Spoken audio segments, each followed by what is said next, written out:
त्या क्षणी मला असं वाटलं की शारीरिक चपळता आणि मनाचे चैतन्य याचा काहीतरी जवळचा संबंध आहे. जुलियन निरोगी दिसत होता, आपल्या वयापेक्षा खूप तरुण दिसत होता. त्याचं आरोग्य अगदी जसं असायला पाहिजे तसंच होतं.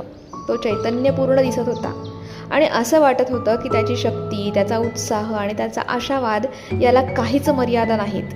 मला हेही दिसत होते की त्याच्या पहिल्या जीवनशैलीत त्याने खूपसे बदल केले होते, पण या रूपांतराची सुरुवात मानसिक स्वास्थ्यापासून झाली आहे. खरोखरच बाह्य जगातल्या यशाची सुरुवात आतून होते. जुलियनने विचारांमध्ये बदल केला आणि त्याचं जीवनच बदलून गेलं होतं. जुलियन, मी माझ्यात हा सकारात्मक आणि प्रेरणादायी दृष्टिकोन कसा वाढवू शकतो? एवढ्या वर्षात माझ्या मेंदूवर जी नकारात्मकतेची पुटे चढली आहेत ती मी कशी घालवू शकतो? माझ्या मनावर अतिशय थोडा ताबा आहे. माझ्या मनाच्या बागेत येणारे नकारात्मक विचार मी कसे थोपवू शकतो? मी प्रामाणिकपणे विचारले. मन हे एक उत्तम गुलाम आहे, पण तितकंच भयंकर मालक पण आहे. तू नकारात्मक विचार करणारा आहेस कारण इतके वर्ष तू कधी त्यावर अंकुश घालायचा प्रयत्नच केला नाहीयेस. चांगल्या गोष्टींवर तू कधी लक्ष केंद्रित केलं नाहीस. विन्स्टन चर्चिल म्हणाले होते, तुमच्या प्रत्येक विचारांची मालकी घेण्यातच खरी महानता आहे.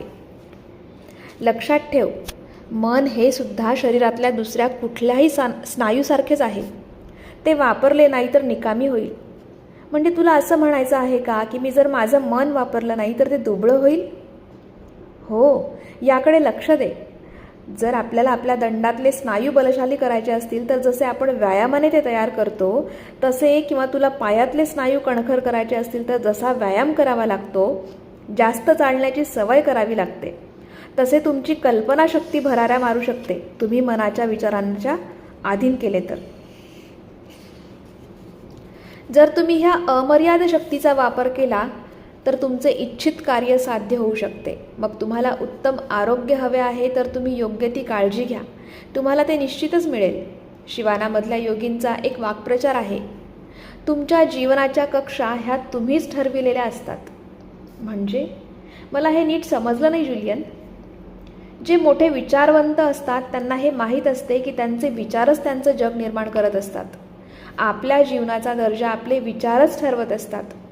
तुम्हाला शांत, निर्भय आणि अर्थपूर्ण जीवन जगायचे असेल तर तुम्ही स्वतः अर्थपूर्ण विचार तुमच्या मनात आणला पाहिजे.